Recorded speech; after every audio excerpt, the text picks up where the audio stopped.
Assalamualaikum, welcome to our YouTube channel and Happy New Year। तमाम दोस्तों को खुश आमदीद। नया साल शुरू हो गया है। मेरा ख्याल था कि नए साल के ऊपर कुछ नई बातें करेंगे, कुछ हल्की फुल्की गुफ्तगू होगी, मगर आज सुबह उठते ही एक ऐसी दर्दनाक खबर सुनने को मिली और पढ़ने को मिली कि अब उस पर अफसोस ही किया जा सकता है। आज बलूचिस्तान में मच के इलाके में 11 कारकुनों को हिलाक कर दिया गया है। बुनियादी तौर पे उनका ताल्लुक़ जो था वो हज़ारा कम्युनिटी से है। हज़ारा कम्युनिटी शिया है और वहाँ पे हुआ भी यही है कि वहाँ पे बहुत सारे कारकुन हैं, मज़दूर हैं, उनमें से उनकी शनाख्त करके जो शिया थे उनको अलहदा करके उनको मारा गया है। कुछ के मुताबिक गोली मारी गई है और कुछ के मुताबिक गले काटे गए हैं और ये इंतहाई अफसोसनाक वाक़या है। और लेकिन उन कारकुनों को, मजदूरों को ही क्यों सिर्फ, ठीक है शिया होने की बिना पे किया गया, क्या इसके अलावा और शिया रहते हैं वहाँ पे कि सिर्फ मजदूर? देखें वो तो कारकुन है ना। वैसे तो देखें शियों को तो पूरे मुल्क में निशाना बनाया जा रहा है। ख़ास तौर पे क्वेटा में जहाँ पे हज़ारा कम्युनिटी की अक्सरियत है, वहाँ पे तो कई बम धमाके हुए हैं, कुछ धमाके हुए हैं और वहाँ पे तो आप अंदाज़ा नहीं कर सकते कि कितने हज़ारा को निशाना बनाया गया है। बल्कि कई हज़ारा तो अब जान बचाने के लिए अब वो मुल्क से भाग रहे हैं। बट जो बेचारे नहीं भाग सकते, रह जाते हैं, वो अब मजबूर हैं उधर रहने को। मसला ये कि इनको क्या खतरा क्या है इन कम्युनिटी से? खतरा ये है कि यहाँ पे असल में ये हमारी रियासत के सारे काम हैं। उन्होंने एक ऐसे ग्रुप को पुष्ट पनाही की है जैसे जो वहाबी आइडियालॉजी है या देवबंदी आइडियालॉजी है। वो इसलिए कि अफ़गानिस्तान में वो जिहाद कर रहे हैं और अफ़गानिस्तान में जो करते हैं वो वहाबी आइडियालॉजी जो है वो शिया आइडियालॉजी के सख्त ख़िलाफ़ है। फिर इसमें शिया सुन्नी झगड़ा भी होता है। तो जब रियासत एक ग्रुप को बदमाशी करने की खुली इजाज़त दे, कत्ल गारत की इजाज़त दे दे, तो फिर अपने मुखालफिन को भी बीच में रगड़ देते हैं। ठीक। तो ये इस तरह की मीन्स के फ़िरका वारियत के जाल में उलझा के वो अपना उल्लू सीधा रखना चाहते हैं। हाँ, ये भी होता है, ये भी होता है। अब देखें ना, इतने कत्ल गारत हुई है क्वेटा में उनकी हज़ारा कम्युनिटी की, मगर आज तक किसी के कातलों को नहीं पकड़ा गया। और माजी में अब तो किसी ने जिम्मेदारी कबूल नहीं की, मगर माजी में जो है वो लश्कर जंगवी या जैश मोहम्मद या इस तरह के जो कोई ग्रुप हैं, उनसे एफिलिएटेड ग्रुप जो हैं वो जिम्मेदारी कबूल करते रहे हैं। और ये उनके टट्टू के मगर रियासत ने कोई अपना रोल प्ले ही नहीं किया। उनको ना पकड़ा है, ना सजा दी है, कुछ भी नहीं हुआ। तो अब भी देखें, जब आप किसी को पकड़ते नहीं हैं, सजा नहीं देते जिम्मेदारी कबूल करने के बावजूद भी माजी में, तो अब भी उंगलियां फिर रियासत की तरफ ही उठती हैं ना। जैसे अब वो करीमा बलोच का की पुरसरार मौत हुई और उनके जो लोग हैं, दोस्त हैं, हामी हैं, वो कह रहे हैं कि ये रियासत की तरफ रियासत ने कत्ल करवाया है और उंगलियां उनकी तरफ जाती हैं। अभी कोई पेशरफ्त नहीं हुई। मगर बात कहने की ये है कि जब उन एक कम्युनिटी के साथ जुल्म सितम होता है और रियासत उनके जुल्म सितम का मदावा नहीं कर सकती या उन पे जुल्म सितम करने वालों को गिरफ्तार नहीं कर सकती या उनके ख़िलाफ़ कोई कार्रवाई नहीं कर सकती, तो फिर उंगलियां रियासत की तरफ ही उठती हैं। तो अब भी जो हज़ारा शिया का जो कत्ल हुआ है, ये उन तंजीमों, ये वही तंजीमें मुलव्वस हैं जो पहले उनके कत्ल मुलव्वस रही हैं और अभी तक उनके कातिल तो गिरफ्तार नहीं होते। पहले भी नहीं हुए, अब भी नहीं हुए। Even Imran Khan prime minister ने कहा है कि ये इंसानियत सोच बुज़दिलाना दहशतगर्दी। वो तो उसने एक रवायती बयान जारी कर दिया ना। कहने से क्या होगा? उससे वो कुछ नहीं कर सकता। तो नहीं उनको मरहम दे सकते। नहीं, वो कुछ नहीं कर सकता। वो तो रवायती तौर पे हुक्मरान जो है ना, वो एक बयान जारी कर देते हैं या ट्विटर पे कोई बात कर देते हैं। असल बात यह है कि क्या मुजरिम गिरफ्तार होंगे? इमरान खान को इतना आइडिया नहीं कि मुजरिम कौन है। नहीं, उस बेचारे को कोई पता नहीं। पता तो होना, पता है, मगर वो कुछ कर भी नहीं सकता ना, बेबस है, क्योंकि असल हुक्मरान तो कोई और है। वो तो बस उसने वजीर आजम बनना था, उसका शौक था।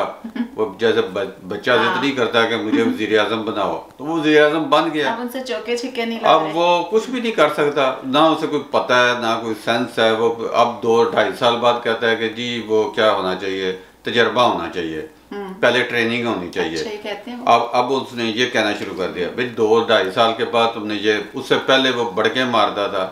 हमें झूठ बोली जाते हैं। ये करीना बलोच का वाकया हुआ। अब ये कानकुनों का जो बेचारे मजदूर तबका था, जो हमारे लिए भी एक तरह से बायस से लाइक था कि हमारे लिए भी तो काम ही कर रहे थे ना, उनकी वजह से ही आपका ये सारा जिंदगी भी चल रही होती है। और उन मजदूर तबके को भी कोई प्रोटेक्शन नहीं है। और ये जो कल वाकया हुआ इस्लामाबाद में ATS की फायरिंग से यंग लड़का जो हलाकत हुई है, 22 गोलियां लगी हैं उसको। ये भी बस रियासत ही इसमें इन्वॉल्व कह सकते हैं। कानून नाफिज करने वाले अदारे जो हैं वो अपनी कारकर्दगी दिखाते हैं और वो कोई तहकीक नहीं करते। कोई वो कोई टिप मिली होगी कहीं से किसी को कि जी कोई दहशतगर्द आ रहा है ये वो, तो उन्होंने बगैर सोचे समझे कोई अपनी जो है कारकर्दगी दिखाने के लिए इस बेचारे को गोलियां मार दी हैं। 1 गोली 2 गोली 3 के बाद भी एहसास नहीं हुआ कि वो मसला ये है कि ये एक अगर गलत कत्ल हुआ है, बेगुनाह को मारा गया है, तो जिन्होंने ये काम किया उनको सजा मिलनी चाहिए। उन पुलिस वालों को या उन जो ऑपरेशन जिन्होंने भी गोलियां मारी हैं होना चाहिए, मगर ऐसा होगा नहीं। आप देखें ना, साहिवाल में वो मासूम बच्चों के सामने उनके वालिदैन को गोलियां मार दी गई थी। बड़े दावे किए ऐसे कर देंगे ऐसे कर देंगे, आज तक कुछ भी नहीं हुआ। और वो केस बस चंद दिन शोर रहता है, फिर केस दाखिल दफ्तर हो जाता है। पिछले साल भी ऐसा हुआ था एक वाकया, पिछले साल नौजवान को एक को कत्ल किया गया था इसी तरह से। नहीं, वो कुछ साल पहले एक वाकया हुआ था कराची में, एक सरफराज शाह नामी नौजवान को रेंजर्स ने कत्ल किया था। सामने की वीडियो है। पर उसमें हुआ ये था कि उस वक्त पीपल्स पार्टी का दौर था, फिर आप कहेंगे उनकी हिमायत करते हैं, तो वो उस दौर में उस पर केस भी चला, मुजरमों को पकड़ा भी किया। मगर इस दौरान गवर्नमेंट चेंज हुई और नवाज शरीफ की हुकूमत ने उनके कातलों को माफ़ कर दिया, उनकी सजाए मौत को या वो फांसी की सजाओं को माफ़ कर दिया था। बहरहाल ये रियासत जो है ये पे दर पे वाकयात हो रहे हैं और कोई रोकथाम नहीं हो रही। और हम हर प्रोग्राम में जिक्र भी करते हैं, इन चीज़ों को उजागर करने की कोशिश करते हैं। कुछ लोग बहुत अच्छे हैं, वो हमें पर्सनली मैसेजेस में ये भी कहते हैं कि आप लोगों की वाकई बातों से अब हमें कुछ समझ आ रहा है कि क्या चल रहा है पाकिस्तान में। एक और बात भी करनी है कि इस तरह के वाकयात की रोकथाम कब होगी कोई आइडिया नहीं कभी है, नहीं होगी। लेकिन हम अपनी आवाज़ को जारी, जब तक रियासत जहाद जारी रखेगी इस तरह के वाकयात रोक नहीं सकते। जी बस ये बात है। दूसरा ये कि अवाम को भी चाहिए अपनी आंखें खुली रखें और इन चीज़ों को समझने की कोशिश करें। अवाम आंखें खुली रखें। और एक चीज़ जो चल रही है आजकल, हुकूमत का उताब जारी है, उसमें मुफ्ती कफ़ायतुल्लाह पे सबसे पहले उनका उताब जो हुआ ख़त्म, लेकिन उसके बाद अब क्या मौलाना फजलुर रहमान भी इसका शिकार होंगे? कोई पता नहीं। देखें जी, रियासत जो है वो अपने खिलाफ कोई भी एक्टिविटी बर्दाश्त नहीं करती।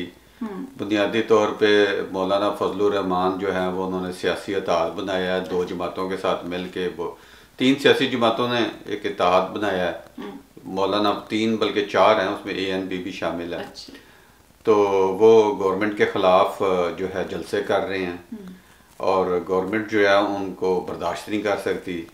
तो फिर रियासत के पास अपने मुखालफिन का यही तरीका होता है कि उनको पकड़ा जाए, नाजायज़ मुकदमे बनाए जाएं, करप्शन के केस डाले जाएं और इस तरीके से उन्हें तोड़ने की कोशिश की जाती है, अपने साथ मिलाने की कोशिश करते हैं।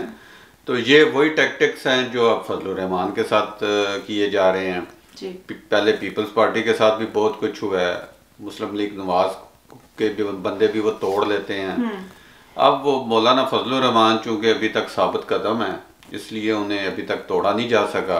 उनके कई साथियों को तोड़ा गया है और उन्होंने मौलाना फजलुर रहमान के ख़िलाफ़ प्रेस कॉन्फ्रेंस भी की है, मगर वो सबको पता है कि ये क्या चक्कर है, इसलिए उनकी प्रेस कॉन्फ्रेंस पे किसी ने ज़्यादा तवज्जो नहीं दी। अब और एक मुफ्ती कफ़ायतुल्लाह को भी तोड़ने की कोशिश की जा रही है ताकि वो उसके खिलाफ बयान दे, प्रेशर डाला जा रहा है बयान वो पर ये अब तरीके इस तरह के हैं कि ये रियासत इस तरह के हथकंडे इस्तेमाल करती है अपने मुखालफिन के खिलाफ। लेकिन जिसको हायर किया गया इस क्रैकडाउन के लिए शेख रशीद साहब को, ये भी तो फौज के खिलाफ बातचीत कर रहे थे, नहीं इनको हायर तो नहीं किया गया, ये वैसे ही वो फौज के एहलकार हैं एक किस्म के। अच्छा। वो हमारे जो रियासती इदारे हैं वो उनके एहलकार हैं, जैसे हुक्म मिलता है वो कर देते हैं। उनको हायर किया गया इस काम के लिए कि इसको तोड़ें। भाई वो ऐसे ही बड़बोला सा बंदा है, तो वो कोई और भी हो सकता था। उससे पहले जो वजीर दाखिला थे वो भी यही कुछ करते थे। शेख रशीद ने जैसा हाल अपनी रेलवे का किया है, वो इंटीरियर मिनिस्ट्री का भी यही हाल ना करे। शेख रशीद ने मेरा नहीं ख्याल के रेलवे का हाल किया है। रेलवे का हाल हमारे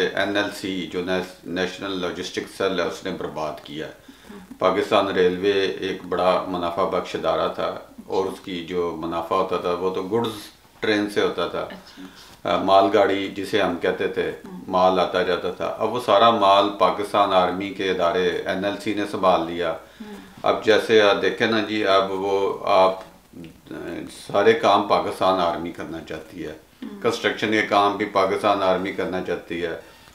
जंजला जदगान की इमदाद भी पाकिस्तान आर्मी करती है। इवन नाले भी कराची में नाले साफ करने की बात हुई तो पाकिस्तान आर्मी दौड़ती गई कि हमें ठेके मिले। असल में इनका साइज इतना बढ़ गया है, इतना पेट बढ़ गया है कि अब ये सारे ठेके लेने के चक्कर में हैं। और ठेके लेके का नुकसान ये है, इनकी पेट बढ़ने का नुकसान ये है कि जो सिविलियन अदारे हैं वो तबाह हो रहे हैं। तो ये एक अफसोसनाक वाक़या है। बात है कि पाकिस्तान आर्मी को जो काम करना चाहिए वो तो वो कर नहीं सकती। अपना साइज उन्होंने बहुत बढ़ा लिया है। दहशतगर्दी की जंग का हवा उठा के दहशतगर्दों की परवरिश कर के, और अब जब उनको कहीं से इमदाद नहीं मिल रही तो वो पाकिस्तानी अवाम को कोई का इस्तेसाल ही कर रहे हैं। उन्हीं पे टैक्स बढ़ाते जा रहे हैं, पेट्रोल की कीमतें बढ़ा रहे हैं, रोज़मर्रा अशिया पे टैक्स बढ़ा रहे हैं, जिसका नुकसान ये है कि पाकिस्तान में महंगाई इतनी ज़्यादा हो गई है। अभी एक दोस्त मुझे बता रहा था कि जी कुछ 6 महीने पहले अंडे 100 रुपये दर्जन थे, अब 200 रुपये दर्जन हो गए हैं।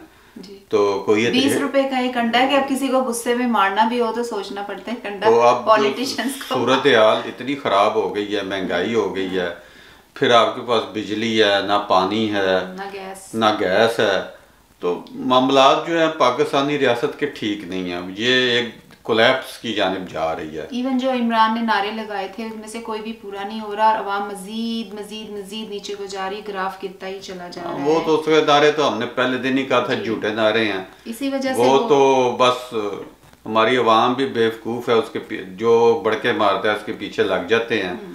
मगर शायद आपको ये ख्याल आ गया हो, मगर ऊपर जो तबका बैठा है ना वो नहीं हमारी जान छोड़ता। जब तक वो जान नहीं छोड़ेगा पाकिस्तान की अवाम की सूरत हाल बदलने वाली नहीं है। इस अवाम की वजह मतलब कि गुर्बत की वजह ये भी है कि देखें इतना वजह से उन्होंने यूनिसेफ ने हाथ धोने के कुछ यूनिट्स कायम किए थे फैसलाबाद में।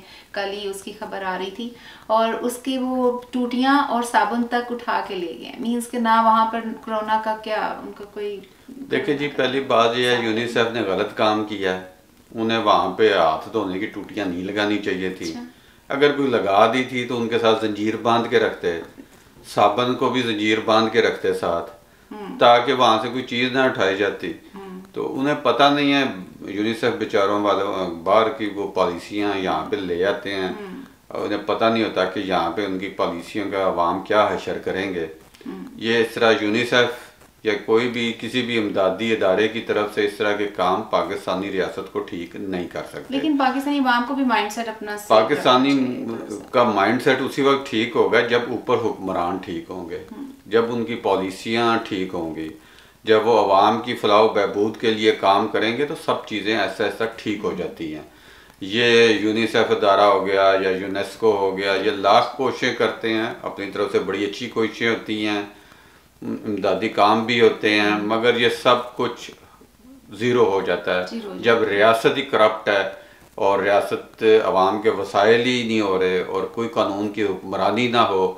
फिर ये चीज़ें कोई मायने नहीं रखती। अभी मैं कल ही पढ़ रही थी किसी जगह पे कि वो नए तैयारे खरीदने लगे हैं, अभी कुछ ऐसी चीज़ें खरीद रहे हैं, अपने हथियारों में इजाफा करना चाहते हैं। लेकिन अगर देखा जाए तो आवाम की तरफ उनका कोई ध्यान नहीं है। आप लोगों ने ये हथियार, ये बम, ये चीज़ें कहाँ इस्तेमाल करनी है? कोई आपका दुश्मन नहीं है जब तक कि आप अपने खुद दुश्मन नहीं हो जाते हो। बस और इस उसी वक्त को क्या वो हुआ है कि वो अपने खुद दुश्मन हुए हैं। 10 साल बाद उनको, फिर 5 साल बाद उनको जंग लग जाएगा, खराब हो हाँ, जाएंगे। तो कोई इसका फायदा नहीं कोई है हमें शो मारने के लिए कि हमारे पास इतने बम है, हमारे पास इतने जहाज है, हमारे पास इतने रॉकेट हैं। इससे कोई फर्क नहीं पड़ेगा जब तक कि आपकी आवाम का मईशत का हालात अच्छे नहीं होंगे। आप दुनिया में कभी भी सुरखरू नहीं हो सकते। जी बिल्कुल। एक चीज़ और है जो कि शायद आप उससे इत्तेफाक नहीं करेंगे कि कंट्रोलर जो है जनरल ऑफ अकाउंट्स, सॉरी बात है कि उनके सरबराह हैं खुर्रम हमायूं, उन्होंने अफसोस के साथ कहा जा रहा है कि मंगल को खुदकुशी कर ली अपने सर पे गोली मार के। अच्छा। और एक नोट भी छोड़ा है कि क्योंकि बेनज़ीर इनकम सपोर्ट प्रोग्राम के तहत जो तहकीकात जारी थी, 6 महीने पहले इसका रेफरेंस दायर हुआ था,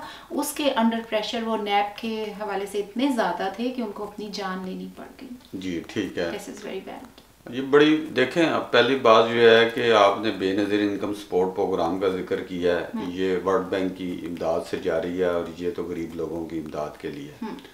अब प्रॉब्लम फिर वही है कि सियासतदानों को हमने बदनाम करना है। Benazir income support programme Peoples Party के दौर में शुरू हुआ था। नवाज शरीफ का जब दौर आया तो उन्होंने इस प्रोग्राम का नाम चेंज कर दिया था और काम वही था। फिर इमरान खान की हुकूमत आई 2.5 साल पहले, तो उसने भी, तो उन्होंने इसका प्रोग्राम का नाम फिर चेंज कर दिया। तो ये, और फिर अक्सर आवाज़ें उठाई जाती हैं कि जी बेनज़ीर इनकम सपोर्ट प्रोग्राम में इतनी बड़ी वो हो रही है, बेज़ाब्तगियाँ हो रही हैं, करप्शन हो रही है। अब बात ये है कि पिछले कुछ सालों से जब आप इतना प्रोपेगेंडा कर रहे हैं तो वो आप बेज़ाब्तगियाँ निकालते क्यों नहीं हैं?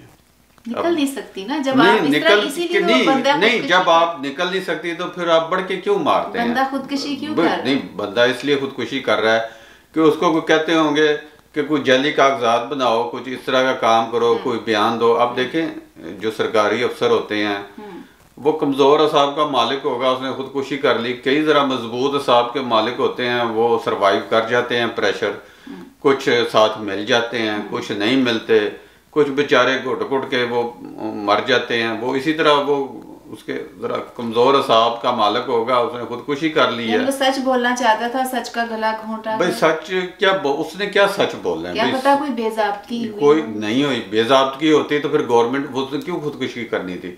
वो तो फिर गवर्नमेंट बड़े फख्र से लेके आए सामने। और अगर उसने खुदकुशी कर ली है तो क्या बेज़ाब्तगी उसकी खुदकुशी के साथ ख़त्म हो गई है? ऐसी बात नहीं है। बेज़ाब्तगी अगर हुई है, अगर कोई फ्रॉड हुआ है तो वो कागज़ों में है तो लेके आए सामने। अब देखे ना, इमरान खान जब आया था तो कहता था जी मैं 1000 अरब की करप्शन रोकूंगा, मेरे पास ऐसे तरीके हैं कि मैं जनाब बगैर इमदाद लिए पाकिस्तान के पास इतनी आमदनी होगी, वो तरक्की करेगा, ये होगा, वो होगा। इतनी उसने बढ़के मारी थी। हमारी अवाम बशमूल आप उसके पीछे थे, वाह वाह करने वालों में से थे।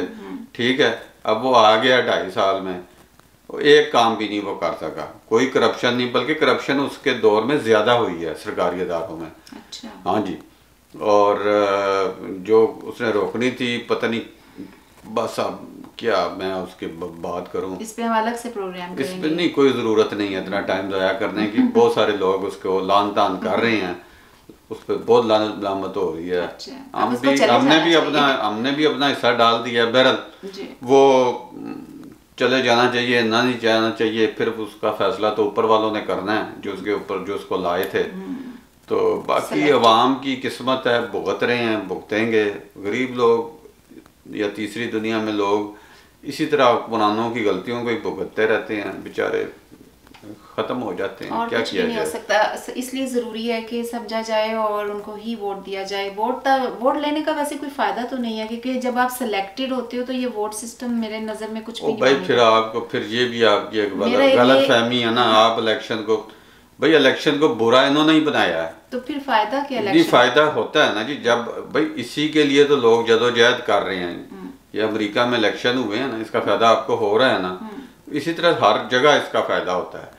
मगर मसला ये है कि वहाँ पे एक ताकतवर गिरोह काबिज़ है, बंदूक वाला, वो इन सारे प्रोसेस को हाईजैक कर लेता है। अब वक्त की ज़रूरत है कि उस हाईजैकिंग को ख़त्म किया जाए। सियासतदान अपने अवाम के जोर के ऊपर उसको ख़त्म कर सकते हैं। अब देखें ना पीडीएम क्या कर रही है, वो उसी हाईजैकिंग को ख़त्म करने की कोशिश कर रही है। वो जलसे जुलूस कर रही है, उसके पास कोई बंदूक नहीं है, कोई उसके पास कोई वो ज़बरदस्ती नहीं है। वो लोगों के मसाइल की बात करती है, लोग उसके पीछे जाते हैं और रियासत उन्हें जब देखती है कि ये हमारे ख़िलाफ़ हो रहे हैं या आवाम को हमारे ख़िलाफ़ कर रहे हैं तो वो उन पर पकड़ दकड़ शुरू कर देती है। तो ऐसी बात है, इसलिए जमहूरियत को आप इतना बुरा ना समझा करें। नहीं, मैं जमहूरियत को अच्छा समझती हूँ अगर हो तो। पाकिस्तान में पाकिस्तान में नापैद है ना, उसकी कोशिश कर रहे हैं लोग, कोशिश करते हैं लोग, लड़ाइयाँ लड़ते हैं, अपनी जाने देते हैं। तितर बितर हो जाएंगे जब कोई नहीं। भाई देखें, तितर बितर करने की कोशिश कर रही हैं, हो रही हैं, लोग घूमते भी हैं, लोग कमज़ोर भी होते हैं, कुछ लोग साथ मिल भी जाते हैं, मगर ये कोशिश तो जारी रहेगी ना। इसके अलावा और कोई तरीका कोई नहीं है। आपके पास पीडीएम के पास कोई बंदूक तो है नहीं कि वो कब्जा कर ले जाके उनको मार के, ऐसा नहीं है।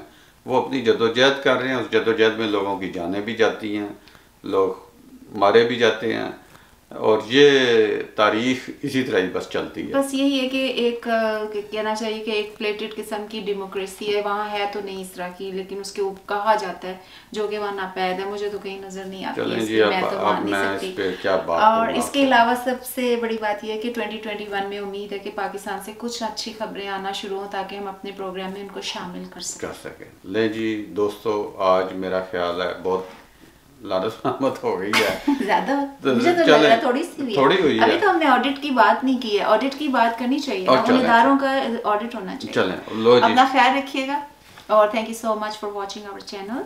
अल्लाह हाफिज।